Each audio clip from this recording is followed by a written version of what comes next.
तो पंडित जी ने उनको बता दिया, लकड़ी बेचने वाला भी खुश हुआ, कर्म भी मिला, धर्म भी मिला। कहते धीरे धीरे उसी सिटी में, उसी नगर में वो एक बहुत बड़ा टिम्बर ब्रोकर बन गया। बोले सत्यनारायण भगवान की जय। कहते एक उल्कामुख नाम के राजा थे, क्षत्रिय वॉरियर राजा। अब राजा को, अब हम लोग सोचते हैं ना कि पूजा पाठ करना, ये कथा करना, ये सब तो गरीब लोगों का और वेले लोगों का काम है जिनके पास कोई काम नहीं है।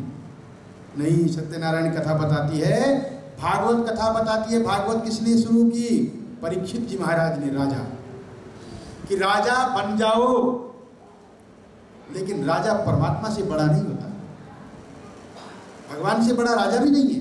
भगवान ने राजा को अपने समकक्ष बनाया है, लेकिन भगवान से बड़ा वो नहीं है। तो कहते हैं उल्कामुख नाम का राजा अपनी पत्नी के साथ भद्रशिला नदी के किनारे बैठ करके सत्यनारायण भगवान की कथा चल रही है, कीर्तन चल रहा है, यज्ञ चल रहा है। उसी समय एक व्यापारी, बढ़िया बिजनेसमैन आया, देखा अरे राजा पूजा कर रहा है, राजा को पूजा करने की क्या जरूरत है। पूछा महाराज ये सब क्यों? तो महाराज जी ने बात बताई, भाई ये सब इसलिए, मेरे पास बहुत धन है, बहुत बड़ा मेरा पैलेस है, बहुत बड़ा एम्पायर है, सब कुछ मेरे पास है, मैं दुनिया में बहुत सुखी हूँ, लेकिन फिर भी दुखी हूँ। क्यों दुखी हो? बोले संतान नहीं है, औलाद नहीं है, नो चिल्ड्रन। अब ये इस कलयुग में एकदम इम्प्लीमेंट होता है। बड़ा घर है, सब कुछ है, लेकिन घर में बच्चे नहीं है, तो क्या करना उस घर का? तो सत्यनारायण कथा ये बताती है कि धर्म सबसे ज्यादा जरूरी है। कहते राजा ने जब ये बात बताई तो व्यापारी के समझ में आई कि मेरी भी कोई संतान नहीं है, मैं धन बहुत इकट्ठा कर रहा हूँ, लेकिन क्या करूंगा इस धन का। घर गया, जाकर के अपनी पत्नी का नाम है लीलावती, कहा लीलावती सुनो, आज बड़ी सुंदर बात सुनकर के आया हूँ। मैंने सुना है कि सत्यनारायण व्रत में इतनी ताकत है, वो संतान भी दे सकते हैं। आज मैं तेरे भगवान से कहता हूँ कि तदा व्रतम संकरिष्यामि यदा मे संततिर्भवेत्, तब मैं इस व्रत को करूँगा जब मेरे घर में संतान होगी। लीलावती रोने लगी। क्यों रोई लीलावती? आज तक व्यापारी जब भी घर आता था ना, तो घर आते ही लॉस और प्रॉफिट की बातें करता था। आज पहली बार उसने जीवन के सच्चे प्रॉफिट की बात की है, अच्छे प्रॉफिट की बात की है कि परमात्मा की कृपा से संभव है कि संतान भी हो जाए। हे भगवान, हे ईश्वर, आज इस भक्त की लाज रख लेना। कहते हैं भगवान बड़े दयालु हैं।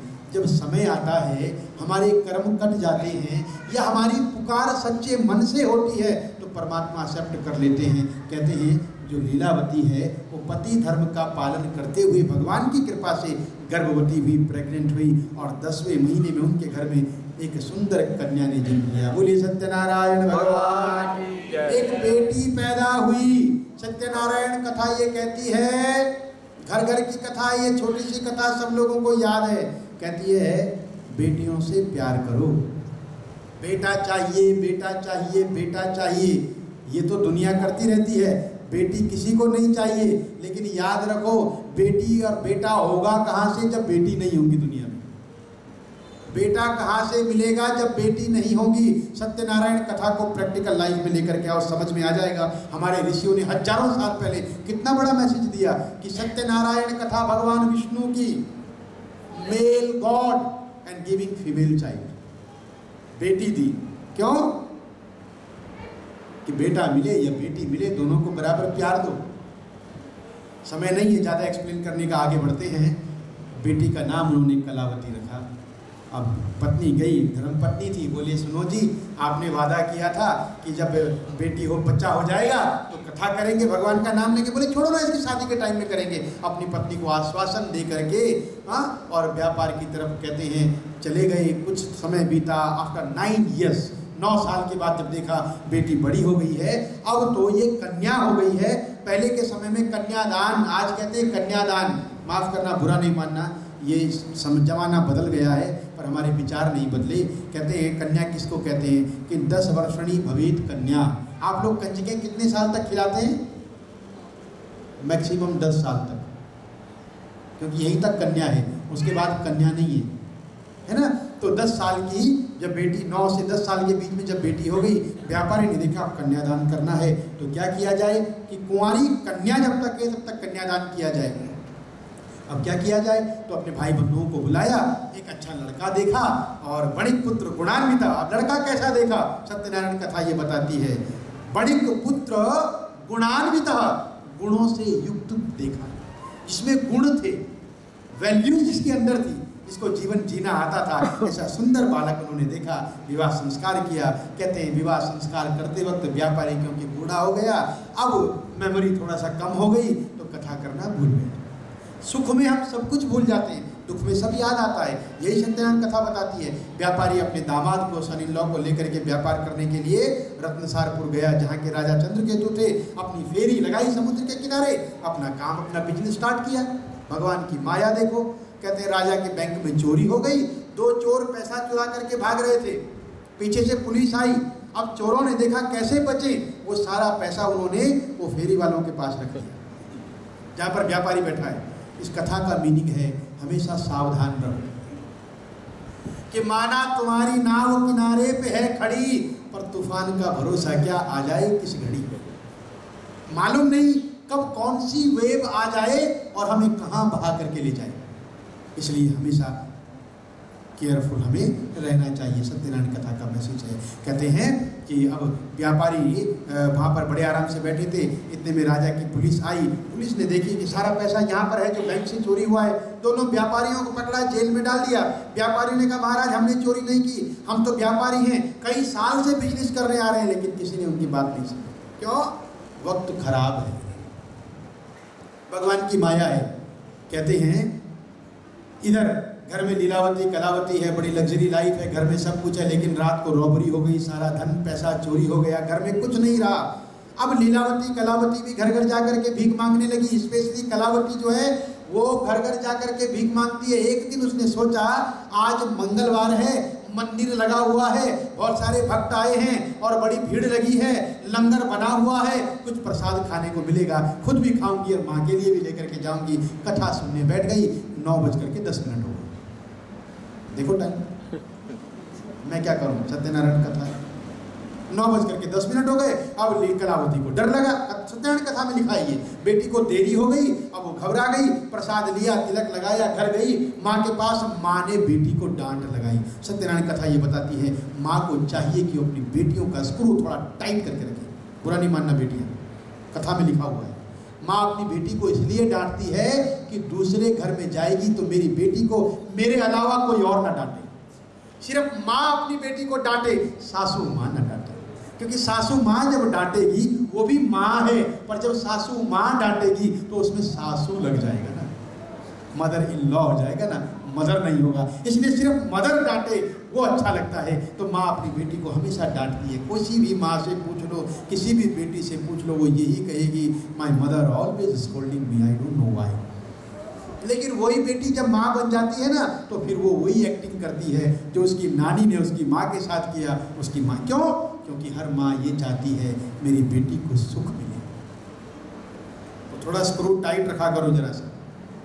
जब से आपने ढीला छोड़ दिया ना तब से प्रॉब्लम आई है।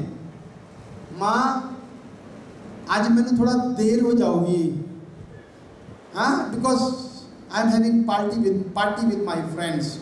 देरी means I will come around 3 o'clock 4 o'clock in the morning. इन्हों देरी कहते हैं, ये तो सारे जीवन भर की देरी हो गई, ये तो सारे जीवन भर की देरी हो गई बेटा, आप तो गई गाड़ी काम से।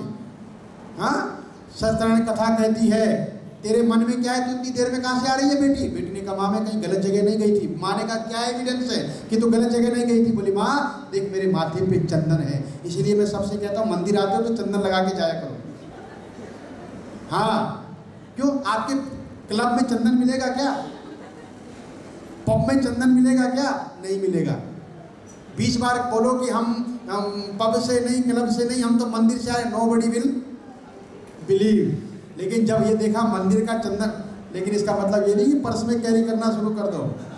हाँ, झूठ नहीं करना, सत्यनारायण के रास्ते पर चलना। कहा प्रसाद लेकर के आई हूँ माँ, देख सत्यनारायण का प्रसाद है।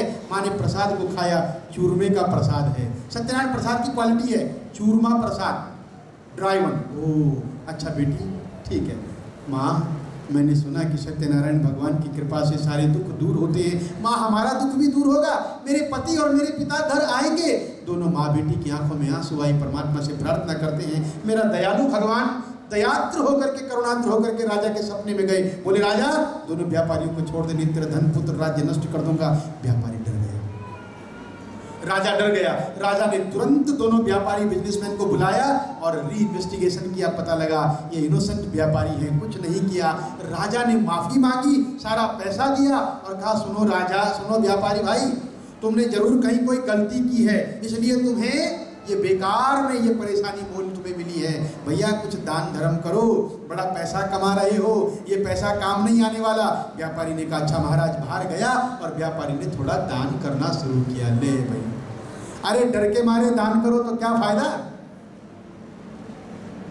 दान तो खुश होकर के करना चाहिए। कहते जैसे ही व्यापारी नाव में बैठा, अपनी बोट में जैसे स्टार्ट उसने बोट की, भगवान फिर से आए और पूछा भाई व्यापारी तेरी नाव में क्या है? व्यापारी ने कहा महाराज बेल पत्ते घास फूस लीफ एंड ऑल दिस। उसने कहा बेटा लेकिन नाव तो पानी में फ्लोट नहीं करती, हाफ डीप है, इसका मतलब समथिंग हैवी। बोले पत्थर रखे हैं, ओनली स्टोन्स।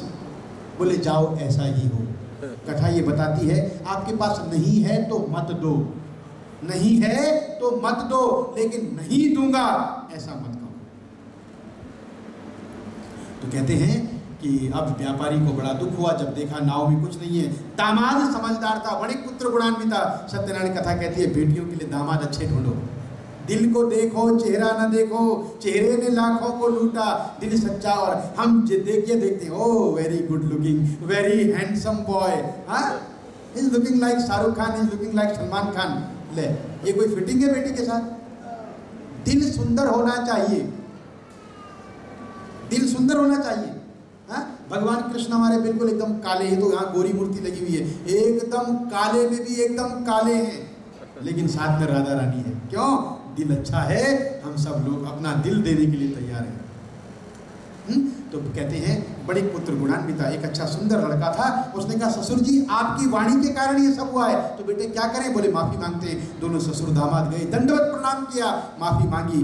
दंडी स्वामी ने कहा मम पूजा बहिर्मुखा, मेरी पूजा से तुम बार बार बहिर्मुख हुए हो, सच्चाई के रास्ते पर नहीं चले, इसलिए प्रॉब्लम आई है।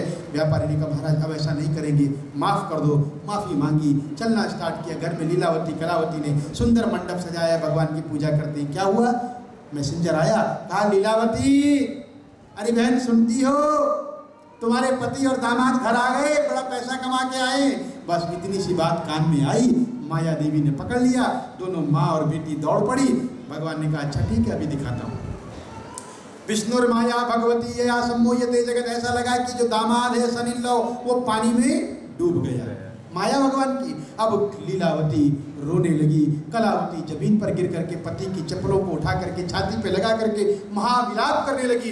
व्यापारी जो एक एक पैसे के लिए भगवान को चीट करता था, आज ऊपर देख करके कहता है मेरा सब कुछ ले लो लेकिन मेरा दामाद मुझे वापस दे दो। लाइफ में ऐसा मोड़ आ जाता है, मेरा सब